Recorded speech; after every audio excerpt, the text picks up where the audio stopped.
I'm Ray Forgiani. This is Kenosha HarborMarket Kitchen. Our guest chef today is Robin Shields from Robin's Nest. Robin, what are you gonna show us today? Today I'm going to show you an easy way to do in your own kitchen to make a mock strawberry cheesecake. I'll teach you how to properly frost the cake so it doesn't look like a wreck. And we're going to just decorate it with some fresh strawberries. So it'll be fun. Okay, you know, I'm not very good at this. There's a baker in my family. It's one of my daughters. It's not me. So usually I can help today. We're going to see if I can wreck things. Whatever you wreck, I can fix, Rick. Okay. All right. What are we doing first? First thing, I'm going to give you a couple of baking tips. Whether you use a scratch recipe like I do or you use a box, there's nothing wrong with the box. One box does not make two 8-inch pans. The box lies. Okay, you're going to have tiny little layers. And when you want a cake, you want a nice big. The layers out of my cake are 4 inches tall. It makes it look grand and beautiful and kind of just pretty. You'll also have more of a moist cake too because there's more room in the middle.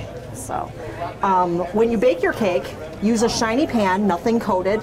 Coated pans make for tough, kind of thick, not real soft crumb cake. So you don't want that.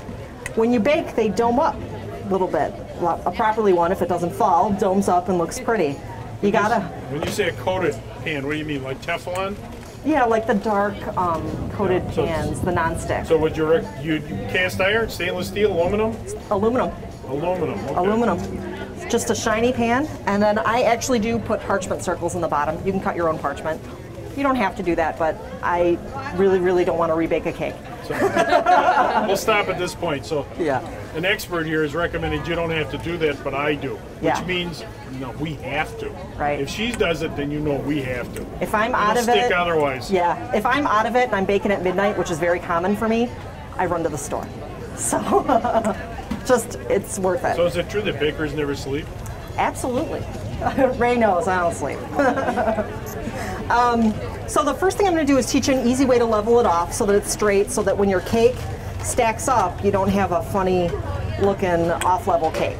I use a leveler at the bake shop. You don't have to go out and buy a leveler. You can just get a really big knife. And when you bake and you fill your pans 3/4 high, that means it'll dome up over your pan. So you automatically have a 2-inch guide. Just simply level it off. You can just turn your pan. Obviously, this requires a sharp knife. Yeah. So you're not using a serrated, you're using a regular blade, but it has to be sharp. Yeah. You can use a serrated. A bread knife would be great too. Really? Yeah. Shouldn't you have to? Yeah, a little bit. But it has to be sharp. So if you don't know how to sharpen, you can sharpen at the market, or we have knives for sale here. Absolutely. Cool. Do you need this any further? I will, because we're going to do another one, unless you're going to do it. Okay. All right. You going to do it? Now, you know the cool new trend, cake pops? Fair. This is what started cake pops. All this little bit of extra cake every single time you bake a cake. This is what you use. So that's where that came from. Some really smart baker found a way to use that waste. So we're going to stick this one back in here, and we're going to do the same thing. You're going to save me if I get into trouble here? Yeah, I can. This is more difficult than it looks. Turn your pan. Yep, but the cake is turning, not turning with the pan. There you go. The hard? Oh, this is actually pretty easy.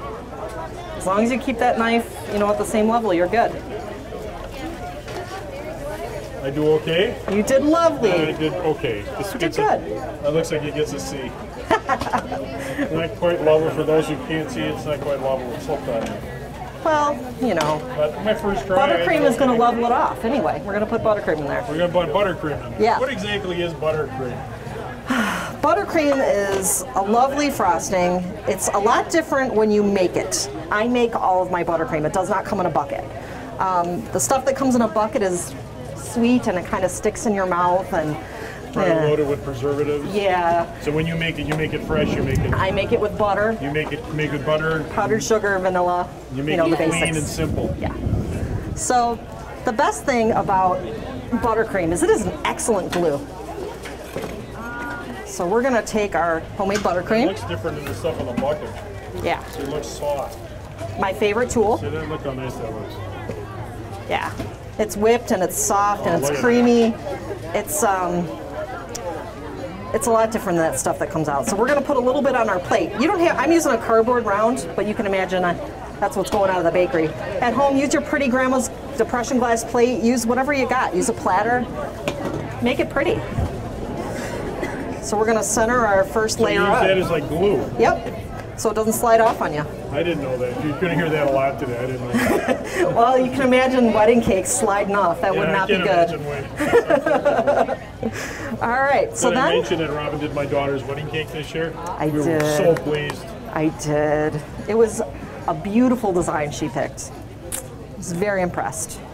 All right, and then to do our mock cheesecake cake, I'm gonna take my cream cheese frosting, which is also homemade.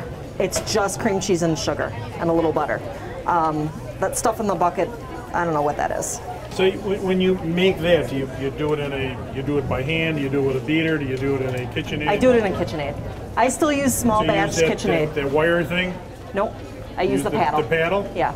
The only thing I use the wire thing for is making either Swiss meringue frosting, which is an egg white based frosting, or whipped cream. You don't use that for cake batter. You don't use that for any of that other stuff because it'll put bubbles in. I assume you keep it on low? Yeah. Yeah. So we're just going to put a nice little smear of cream cheese icing on here.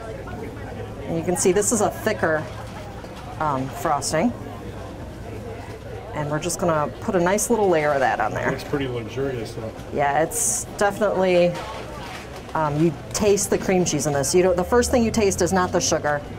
Mine uses probably less than half of what traditional recipes use in sugar. So when you make your own, you can do it to taste. Yep. But you basically start with cream cheese, add some butter and some sugar. Yep. And it's probably 3/4 cream cheese to 1/4 butter. So the butter makes it a little smoother? Yep.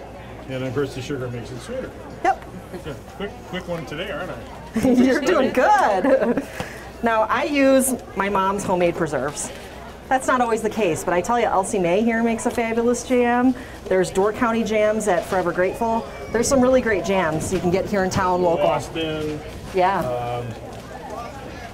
What's another one? Pie. Oh, well, yeah, there's quite a few. If you can get it it's Pie oh my. Pie oh my, that's it. If you can get a jam that has nice real pieces of strawberry in it, that just makes a much better cake, in my opinion. So I'm using Mom's homemade strawberry jam. And I'm not going to put too much on because we don't want our cake to fall off.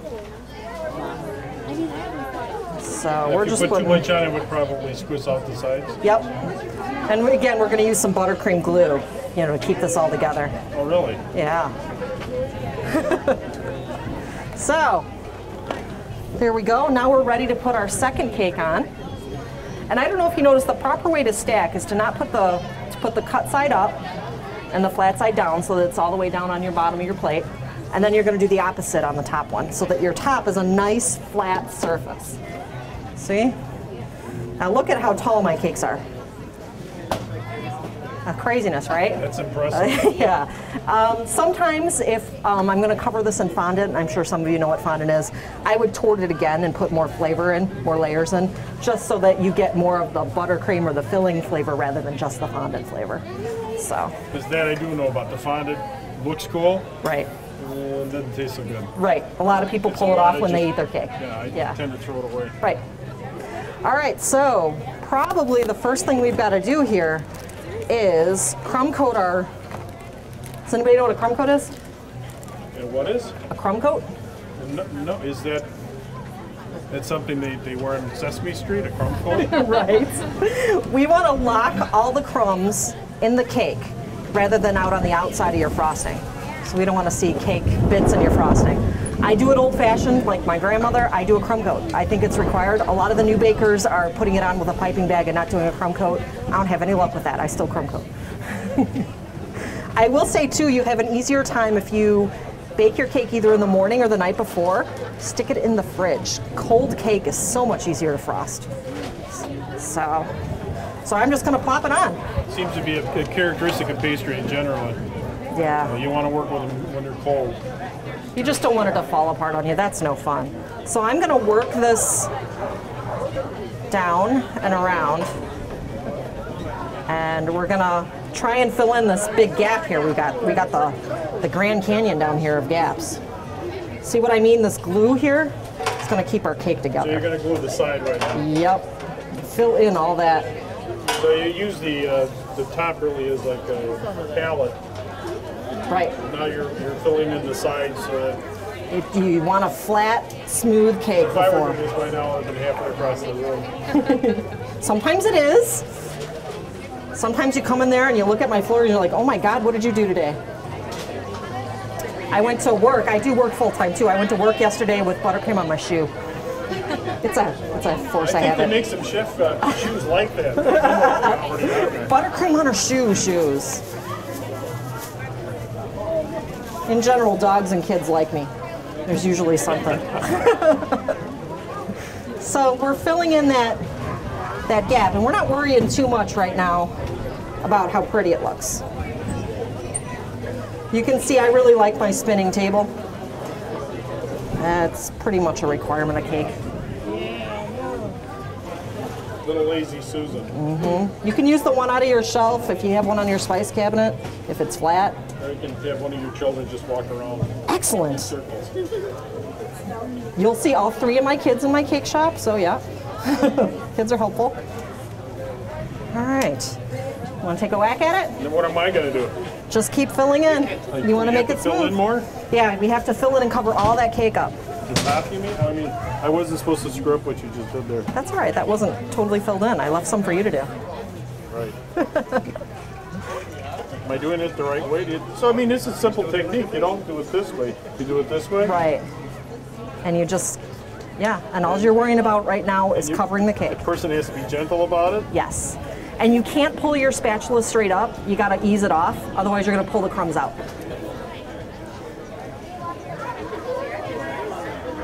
I've taught cake decorating for several years down in the Michaels and the Wilton classes.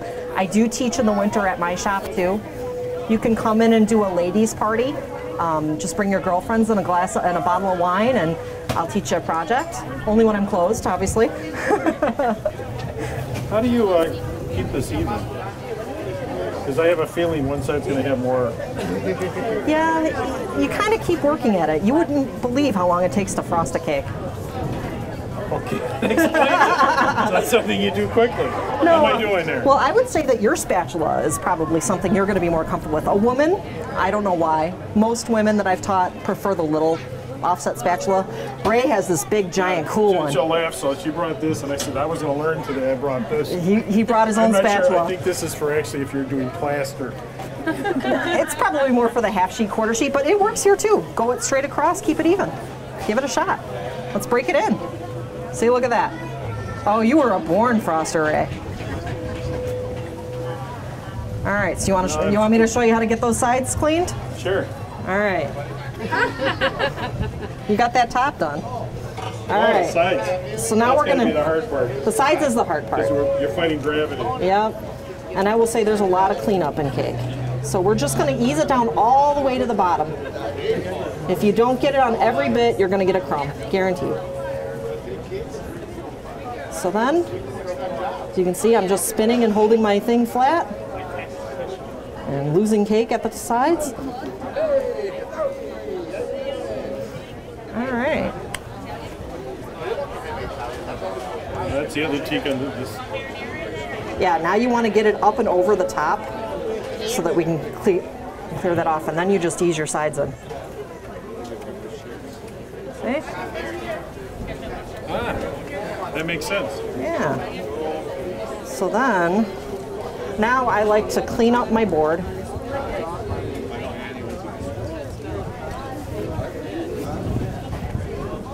Or my plate. I don't know if you guys can even see me, can you? So, that's a crumb coat. That's step one. It's pretty locked in. Crumb Okay, coat. so it's not done. This is just like we're getting ready to get it. No, and honestly, if I was at the shop, I'd put it in the fridge. Because then that butter was going to lock up on your cake because it gets cold, right? So then you have one less thing coming off your cake as you're going. Wrong. Yeah. So next we're going to do our final coat. It's really the same thing, but now you're more worried about covering up and keeping even, and then we're going to mess it up. We're going to do a messy frost today. Messy frost looks pretty. It's really in right now. It's all over I bet I'm Pinterest. good at that. It's all over Pinterest. So we're gonna take, again, we're just gonna dump it right on top of the cake. We're gonna take obviously a lot more this time. Right? So then we're gonna, that's all right. Thank you. I'm usually covered in it, it's okay. All right, so now we're gonna take this and we're gonna work it to the sides. You actually wanna push it off the side and down, or off the top and down the side. Because now we wanna make sure that those seams come together nice. See? So you moved it from the center to the edges? Yep, So it creates like a little overhang? yep. So that we have something to come together when we spin it next time. So how long have you been baking? Whew. I started in 2009. That's when I started taking decorating classes at night. Then by the end of the year, I was teaching the decorating classes. I did that for 2 years. Then I approached Ray and said, how do I come into Harbor Market? And I did that for a couple of years. That was great. And then I wanted to hit more of the wedding and the special occasion and that sort of thing. So I rented a kitchen for a couple of years. And then last year I walked in and moved in on 7th Avenue. And I'm there. So where did you get your training? Mostly books, the internet, YouTube. So you trained yourself? I trained myself. I took the basic decorating classes at Michael's. That's the only classes I've taken. Michael's? The arts and crafts down in Gurney. Oh, okay. Yeah, there's one in Racine just too. a store? Yep. It's a store. It's not like the Culinary School of Los Angeles. No. I would love to take the time out and go to Le Cordon Bleu or the Culinary Institute, as my husband has done and as my brother-in-law has done, but they're chefs, not bakers. But honestly, I don't have time. So That happens. yeah. So now we're going to get these sides covered up, and really this is defying gravity, patience. Usually a glass of wine is required. All of these things are required in baking. So we're just going to work it in. See, we're just kind of trying to keep the same level, thickness. We're going to keep... This looks like a much harder step. Yeah, this How stuff... do you get it to stick to the sides? So you're just saying it just sticks to the sides? It just does, yeah. Well, a good creamy frosting does. It's truly all about the consistency of your frosting. A lot of people say that it's the decorator, and all the talent they have. In my shop, my sister-in-law does my baking and makes my frosting, or my 14-year-old son. He makes my frosting too.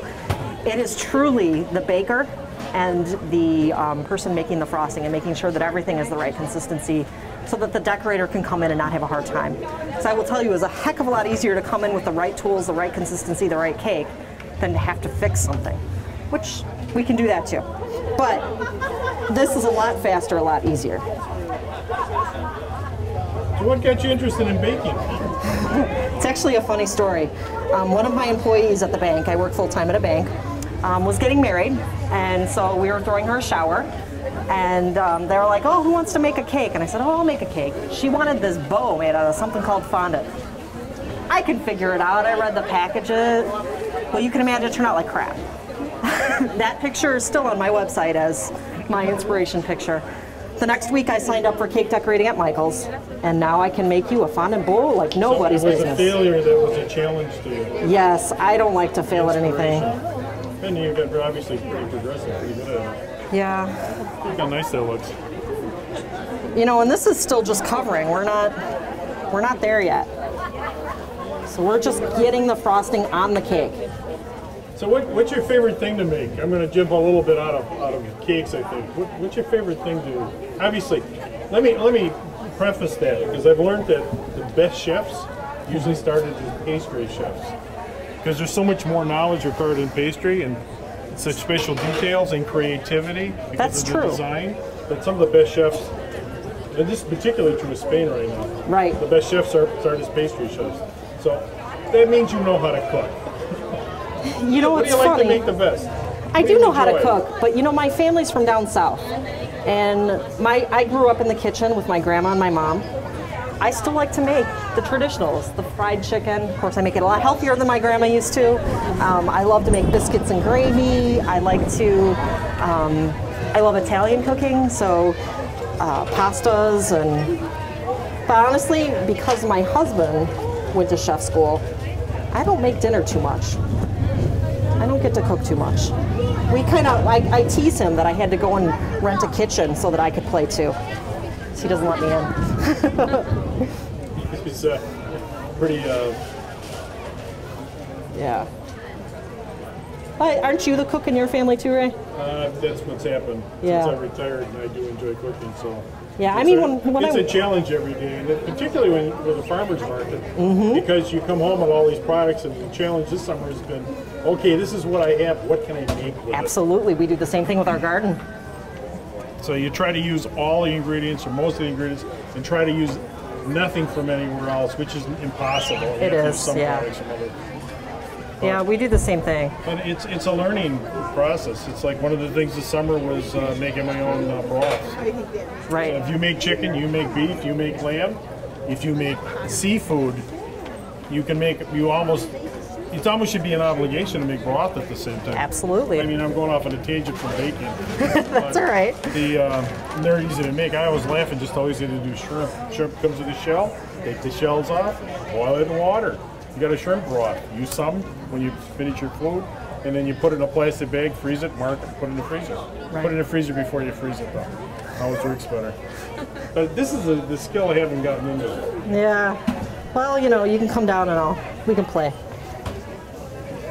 All right, so now that I have this pretty smooth, I mean, if I was at the shop, I would take parchment paper to it and smooth it and get it to almost look like fondant. You can do that with buttercream. You let it crust over and you just play with it until it's totally smooth. But we're gonna mess it up today because I want this to be something that you're gonna go home and be inspired to do. So I've got it where there's no cake showing, basically was my goal. Couple of air bubbles, that's all right. This is home baking. So we're just gonna mess it up. Yeah, I was worried I was gonna have to take a shower. No. That Gallagher was coming. Right. Well, we could take a hammer to it, but I don't think anybody'd want to eat it. So we're just kind of doing a spackle job with it. So are you doing any pattern, or is it just sort of... Kind of a wavy looking thing. Not really any pattern. So we did that. So then because it's me, I'm just can't stop at that. There's nothing wrong with this, just like it is. But I have a kind of a big knife for this, but this is trash. All right, go ahead. We'll deal with it later. All right. You want a smaller knife? No, I'm good. So we're just gonna quarter some berries, throw them on top, because I like fresh fruit. Nothing that says I particularly like strawberries or blackberries. But really, you can use anything. Lately, down at the shop, I've done a lot of mango, pomegranates, some of the things that are coming to light that really weren't around a couple years ago. Of course, you can use what's fresh. Like today, despite the fact that it's fall, we have fall strawberries. And excellent. We've got blackberries today. Yeah. In a perfect world, I would have made it down here this morning. But I'm just saying, it's like one of those things you can move with the season.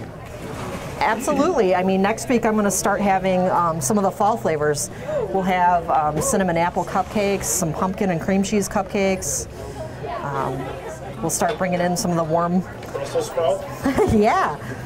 Don't tease me. I did coconut lime basil last week, and they were a huge hit. I can understand. Although, I'm discovering that you can take just about any... Well, that's because of, again, the Spanish and their molecular gastronomy. Right. You take just about any flavor, turn it into something else.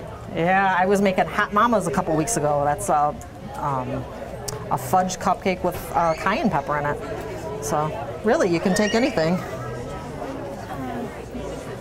So this is kind of how I would leave it. I probably would pipe a border on it, but you really don't need to. I didn't bring a piping bag anyway. We're keeping this basic today. Okay. All right. Any questions? Must be a couple questions. None? You can hit me up now. What kind of cake is it? It's vanilla bourbon cake with a cream cheese and strawberry filling. How many layers? 2. My layers are big. Yeah, my layers are big. Yeah. Other questions? Any questions on how to do this? Where do you, yes ma'am. No. For the bourbon frosting, how do you get it? Mine always is runny. I mean, what's your ratio with the butter and the? Let's repeat the question so that someone watches this later. Your question was, how do you get the ratios right in your frosting so it's not runny or too thick or too hard? Right. My rule of thumb is 2 cups of fat, whether it's you're doing all shortening or all butter or a combination of the two, to 2 pounds of powdered sugar. And then about a 1/4 cup of liquid. I like to use cream or a whole milk. You can certainly use water or coffee creamer or something like that too if you want to change up your flavor. Add a little flavored coffee creamer. So. The trick, one of the tricks, I haven't gotten to this chapter, but I've got a book this year called Ratio. It's by Ruhlman, and the book he explains that there are certain things in baking and cooking that simply are always going to be the same ratio. So he talks about dough as an example. He says, I don't care what you're making, if it's bread, pizza, focaccia, the dough is going to be basically this 5-to-3 ratio, 5 flour to 3 liquid. Right. And he goes through the whole book that way. The same thing with frosting, same with batters, the same thing with pastry dough, even salad dressing. Very true. So that's if you're having trouble, that's the other way to do it. Yeah. I see that a lot. Right. Yeah, it's he also truly talks about weight rather than measures. I do weigh a lot of stuff. Particularly with flour, because it depends on how much air is in the flour and how humid it is. So he says you weigh some things, and then like water you don't have to weigh because water stays the same. Right. But yeah, I do weigh powdered sugar, I weigh flour, I weigh, that's pretty much the sugar sometimes, depending regular sugar too. So it is truly all about the consistency. If you have a runny frosting, add more powdered sugar. Don't be afraid. Other questions? And then I bought this for myself this week because I didn't know more, but you can get this at the grocery store. Yeah. So you Target can see too, yeah. This was pretty much almost mandatory. Although, had I known, I might have got something a little more playful. That one's good too, though. Yeah. At any rate, yeah, there's a couple of things I require. I like a turning table. It obviously makes the sides easier. An offset spatula, and I like my KitchenAid. You can use a hand mixer though. There's nothing wrong with that. All right. Thank you. It's been a pleasure, Robin. Thank you. This was Kenosha Harbor Market Kitchen.